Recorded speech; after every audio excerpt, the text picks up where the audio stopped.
up, everybody? It's your man JFILT from HowToMakeVerysickbeats.com, and today I got another special guest. This is Peachy, and we're about to get into some beats with some effects without the SP, but with SP-like effects.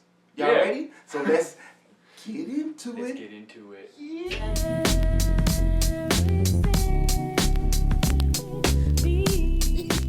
Alright, so today I have my SP404 and then I have the Maschine Mark II. So Maschine I have mapped out with my Ableton rack that's right here on the screen. As you can see, it got all kinds of different effects, but I have it all inside this one audio effect rack, which I have set as default.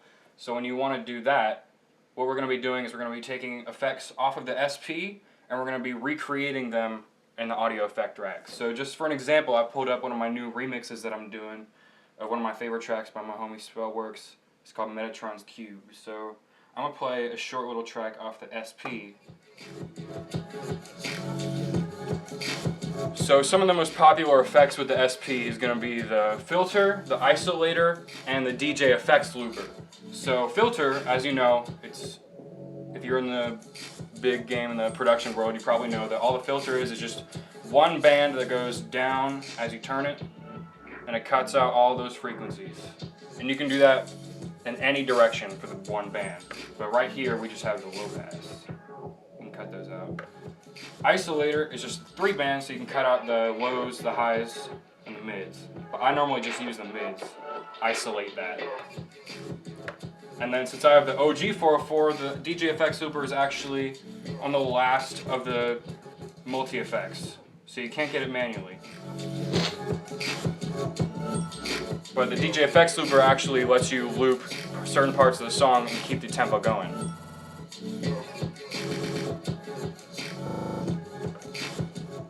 So what I'm going to do is I'm going to show you how to use those same effects and actually a couple more on Ableton. Ableton Live 9.5. So right now on the Maschine I have 8 knobs, but we're only going to be using 7. I'm going to be honest with you, we're only using 7 because I have no idea what this one does. But yeah, so you got the CC, 21, 22, 23, 24, and so on. And it has all these labeled on the screen for you. So what we can do is go ahead and pull up an audio effect rack. I already have mine built, but you want to pull up a, what is it called? It's going to be the auto filter, and that's the first one right there. You got a Redux, which is just going to be exactly what it's called when you scroll through the effects on Ableton. Except I changed all these to match the exact name on the SP. So instead of this one being called an auto filter, it's just called filter. This one is going to make it sound like Lo-Fi, which is what exactly it is on the SP, except on the computer it's going to be called Redux. Delay, the exact same thing. Beat repeat. I actually forgot to change that one, but that is just the Ableton version of DJ effects looper. EQ3, that's going to be our isolator, and then vinyl sim / compressor. This one actually, I cannot manage to get the white noise for the vinyl sim, but it is a pretty effective compressor. So once you have all of these different effects in line like this, we can go ahead and start mapping these out. So I'm just going to show you how to do that real quick. So up here in the top of the screen, you can see there's a little button that says MIDI right over here. So right up here in the corner of the screen, you can see the button that says MIDI. So when you click that button, it highlights everything on the screen that you can change with your hardware. So what we're going to do is we're going to click the buttons that we want to be able to change with our hardware, and then we're going to map it out to these knobs. So we have 7 of these right now, and we only want to change the parameters that are down here in this rack. So right here, if you're activating the filter drive, all you do is you just press the button, it turns it on. And then you have the one thing where you can go up and down with that filter. So exact same concept with this. We're gonna have the on and off, which is gonna be right here on the power button on the filter. So we're gonna click that, and then we can choose whichever knob and just turn it a little bit. And you can tell that it picked it up because it has the little square right there that tells you exactly which one. So 0.1 means it's the first knob. And then this one parameter that lets you move the band, that's the exact same as frequency. So we're going to click that one and use a second knob. And see how I picked that up because you got the little indicator right there.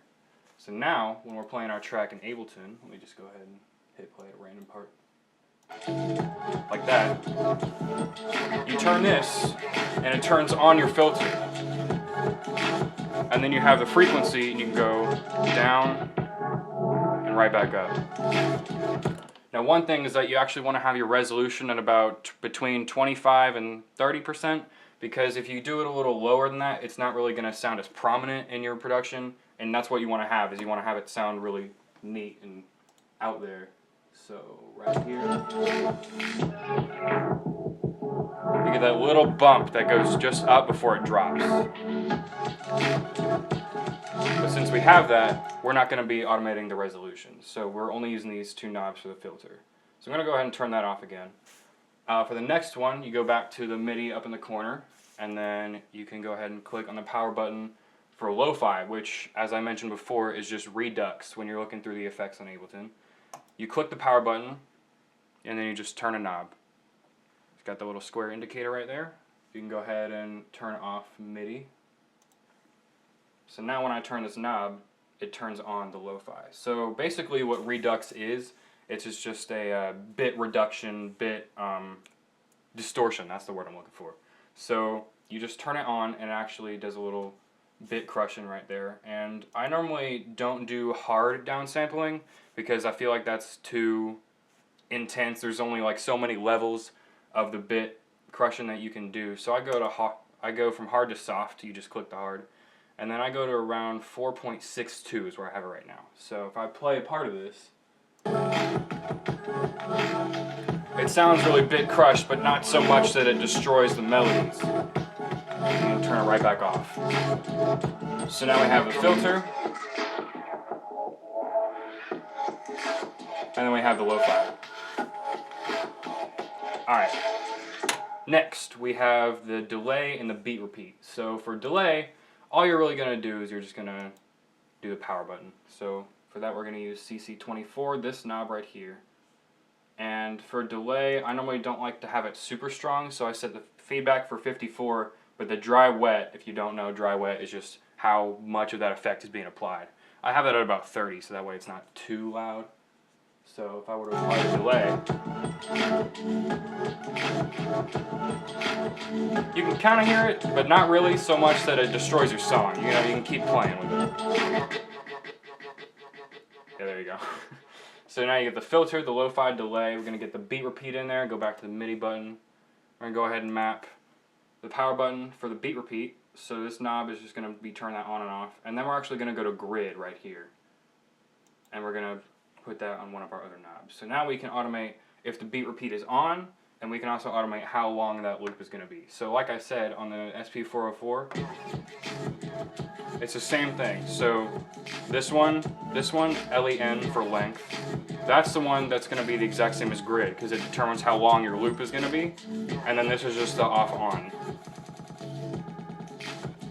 So exact same concept, except this one's going to be the on-off, and then this one is going to be your grid length. And then we can actually go ahead and put the isolator on the last one. So we're going to click the power button and just turn that knob. So now, what you can do is you actually want to set your variation to 0, because when you set your variation to 0, it allows you to actually change the grid yourself, whereas if you had variation on like 5 or 10, it would actually change it without telling you, which I want to be able to control how big my loops are. So we're going to go ahead and start part of the song.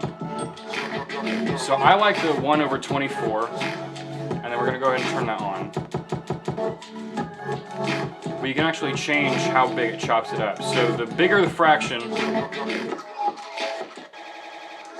the faster the chops are. So if I go all the way up to 1/64th, or 1/256,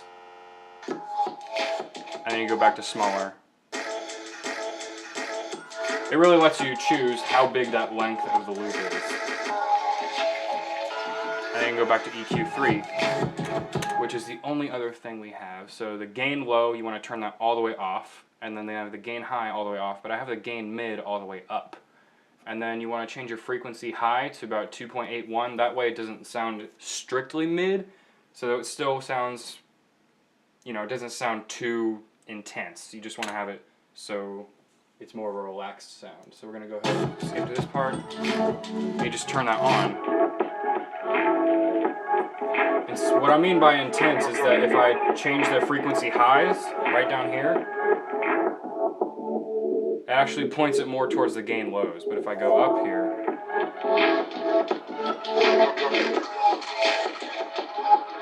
so I normally keep it around right here, about 2 o'clock. And turn it back off.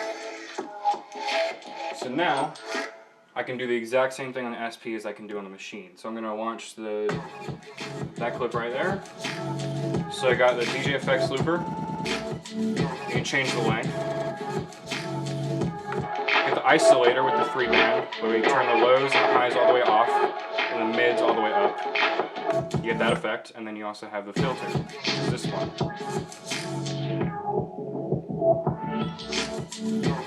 And you can do the exact same thing with this. You